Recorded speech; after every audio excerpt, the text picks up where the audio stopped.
Assalamualaikum warahmatullahi wabarakatuh. Perkenalkan, nama saya Winarti A dari kelas AK22C dengan NIM 1057311072222. Baik, tujuan saya membuat video ini untuk memenuhi tugas final dari mata kuliah audit internal dan pengendalian internal. Di sini saya akan menjelaskan 11 pokok pembahasan. Yang pertama, pengantar audit internal berbasis risiko. Yang kedua, etika dan standar profesi audit internal. Yang ketiga, sejarah audit internal. Yang keempat, memahami dan mengukur efektivitas pengendalian internal. Yang kelima, proses manajemen risiko. Yang keenam, perencanaan audit. Yang ketujuh, pelaksanaan audit, evaluasi dan bukti audit. Yang kedelapan, kertas kerja audit. Yang kesembilan, pelaporan hasil audit. Yang kesepuluh, fraud dalam audit internal. Dan yang terakhir adalah riset audit internal berbasis risiko. Materi yang pertama, pengantar audit internal berbasis risiko. Audit internal berbasis risiko merupakan audit yang difokuskan dan diprioritaskan pada risiko bisnis dan prosesnya serta pengendalian terhadap risiko yang terjadi. Dalam konsep audit berbasis risiko, semakin tinggi suatu arca, maka harus semakin tinggi pula perhatian dalam audit area tersebut. Untuk mengidentifikasi suatu risiko bisnis, auditor harus memahami aspek pengendalian dari bisnis yang bersangkutan. Pemahaman terhadap proses bisnis termasuk memahami risiko dan pengendalian dari sistem dalam mencapai sasaran atau tujuan organisasi. Tujuan audit internal berbasis risiko. Yang pertama, mengurangi risiko. Yang kedua, antisipasi area dengan risiko potensial. Yang ketiga, melindungi perusahaan. Selanjutnya, manfaat dan kelemahan audit internal berbasis risiko. Audit internal berbasis risiko itu sendiri dapat memberikan nilai tambah bagi manajemen, khususnya di dalam pengelolaan risiko yang dihadapi organisasi. Menurut Ardeno Kurniawan, beberapa manfaat audit internal berbasis risiko antara lain. Yang pertama, audit berbasis selisih koleksi efisien daripada metode audit internal yang berkaitan dengan risiko, karena audit berbasis risiko dapat mengerahkan sumber daya audit terbatas yang dimiliki agar dapat lebih optimal di dalam membantu manajemen untuk menghadapi risiko-risiko yang menjadi ancaman signifikan bagi pencapaian tujuan organisasi. Yang kedua, audit berbasis risiko merupakan konsep yang sederhana. Hal ini disebabkan karena di dalam konsep audit berbasis risiko tidak diperlukan definisi pengendalian intern ataupun internal yang kompleks. Selanjutnya, materi kedua, etika dan standar profesi audit internal. Etika profesi auditor internal. Dalam hidup masyarakat, perilaku etis sangat penting. Interaksi antar masyarakat sangat dipengaruhi oleh nilai-nilai etika yang mereka yakini. Terhadap dua faktor utama penyebab orang berperilaku tidak etis, yaitu sebagai berikut. A. Standar etika seseorang berbeda dengan masyarakat pada umumnya. B. Orang secara sengaja bertindak tidak etis untuk keuntungan diri sendiri. Etika di suatu bidang profesi disebut sebagai kode etik yang biasa tertulis dan bersifat formal. Adapun 3 pilar profesi adalah sebagai berikut. Yang pertama, keahlian. Yang kedua, pengetahuan. Dan yang terakhir, pendidikan atau akademik. Selanjutnya, standar profesi audit internal. Setiap profesi pasti memiliki standar perilaku untuk menjaga kualitas jasa dan kinerja yang diberikan. Standar adalah seperangkat persyaratan wajib berbasis pada dua prinsip berikut ini. Yang pertama, pernyataan persyaratan inti untuk praktik profesional audit internal dan mengevaluasi efektivitas kinerja yang diterapkan secara internasional di tingkat organisasi dan individu. Yang kedua, interpretasi yang menjelaskan istilah atau konsep dalam standar. Standar profesi dibutuhkan dalam menjaga mutu kinerja auditor internal. Selanjutnya, materi ketiga, sejarah audit internal. Perkembangan profesi auditor internal. Pelaksanaan pengujian sertifikasi auditor internal memerlukan waktu selama 2 hari dan terdiri dari 4 bagian mata uji, yaitu yang pertama, peran dari auditor internal pada tata kelola, risiko, dan pengendalian. Yang kedua, pengadaan sebuah perjanjian penugasan audit internal. Yang ketiga, analisis bisnis dan teknologi informasi. Dan yang terakhir, kemampuan manajemen bisnis. Audit internal merupakan salah satu fungsi penting dalam organisasi modern, terutama untuk memastikan tata kelola perusahaan yang baik. Perkembangan audit internal memiliki sejarah panjang yang terkait dengan perubahan dalam kebutuhan pengelolaan dan pengawasan organisasi. Berikut adalah rangkuman sejarah audit internal. Yang pertama, era awal, pengawasan keuangan tradisional. Yang kedua, revolusi industri, abad ke-18 hingga abad ke-18 hingga ke-19. Yang ketiga, era modern, abad ke-20.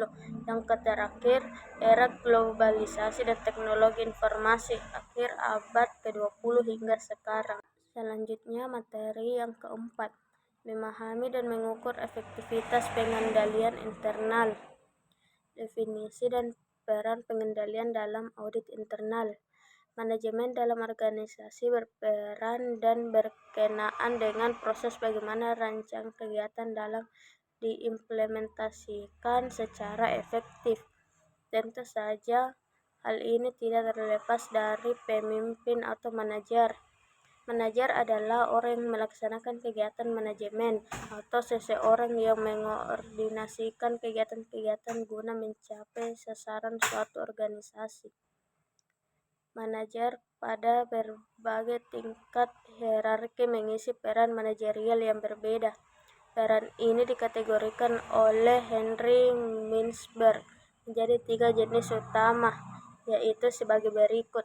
Yang pertama, peran internasional. Yang kedua, peran informasi. Yang ketiga, peran pengambilan keputusan. Kerangka Committee of Sponsoring Organization of the Treatway Commission. Pengendalian internal COSO adalah kerangka kerja yang menjabarkan praktik profesional untuk menetapkan sistem dan proses bisnis yang efisien dan efektif. Sistem pengendalian internal merupakan suatu proses yang melibatkan dewan komisaris manajemen dan personal lain yang dirancang untuk memberikan keyakinan memadai tentang pencapaian 3 tujuan berikut ini. Yang pertama, efektivitas dan efisiensi operasi. Yang kedua, keandalan pelaporan keuangan. Dan yang terakhir, kepatuhan terhadap hukum dan peraturan yang berlaku. Materi yang kelima, proses manajemen risiko. Manajemen risiko adalah proses mengidentifikasi, mengukur risiko, dan menyusun strategi untuk mengelola ketidakpastian dengan menggunakan sumber daya yang ada.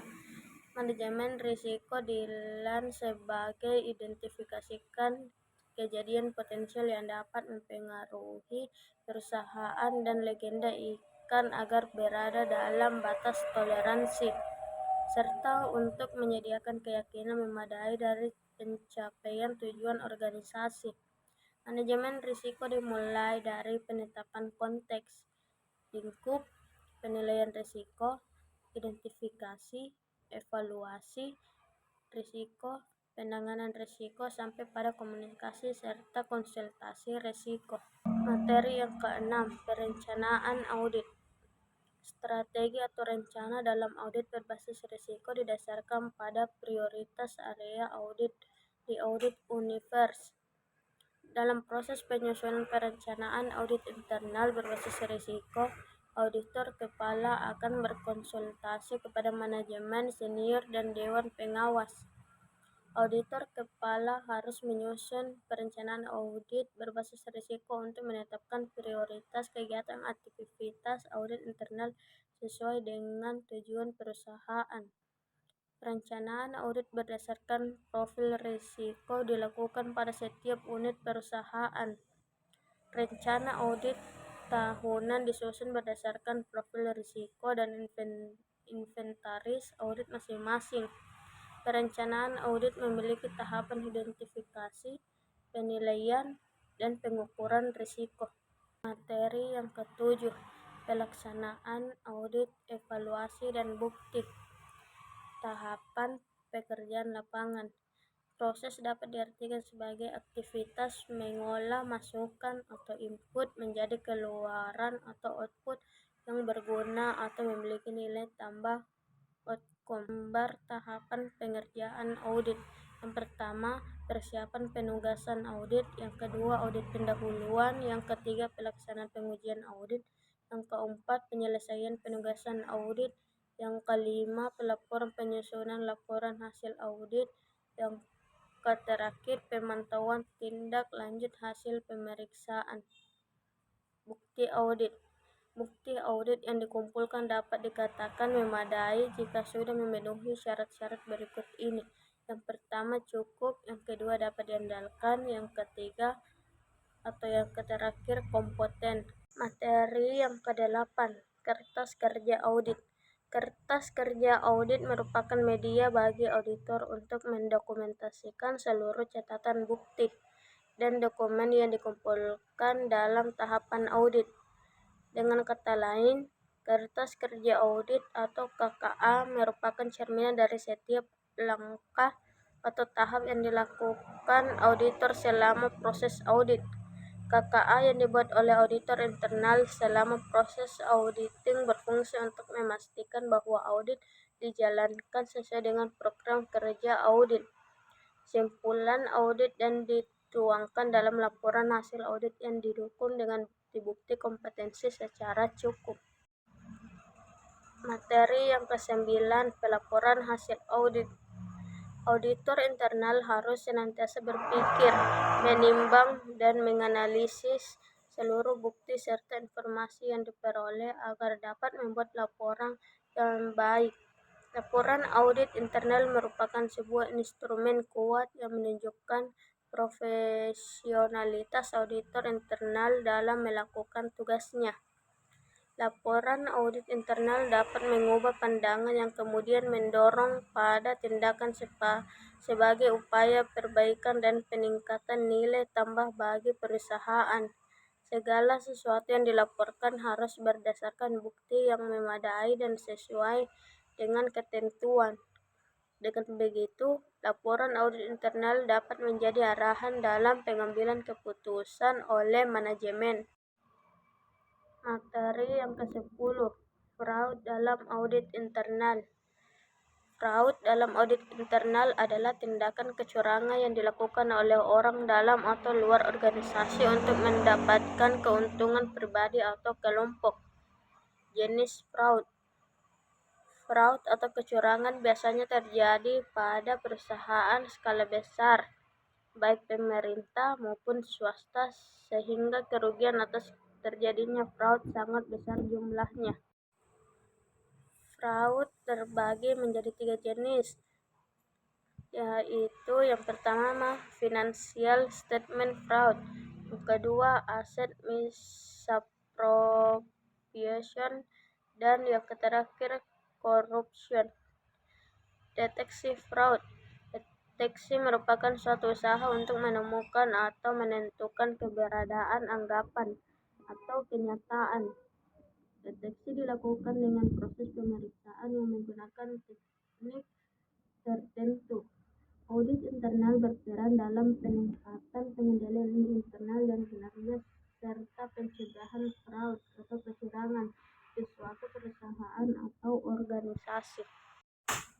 Materi yang terakhir atau materi ke-11, riset audit internal berbasis risiko. Audit perlu dilakukan untuk memantau kebijakan atas laporan manajerial, sehingga dapat mengurangi risiko informasi dan menjamin keandalan pelaporan keuangan. Audit internal memiliki peran penting sebagai garis pertahanan dalam pengelolaan dan pengendalian biaya operasional yang efektif dan efisien di dalam perusahaan.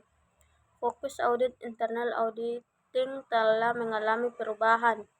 Fokus utama sebagai watchdog yang memberi masukan atau input untuk perbaikan atas sistem dan berperan sebagai katalis di dalam organisasi.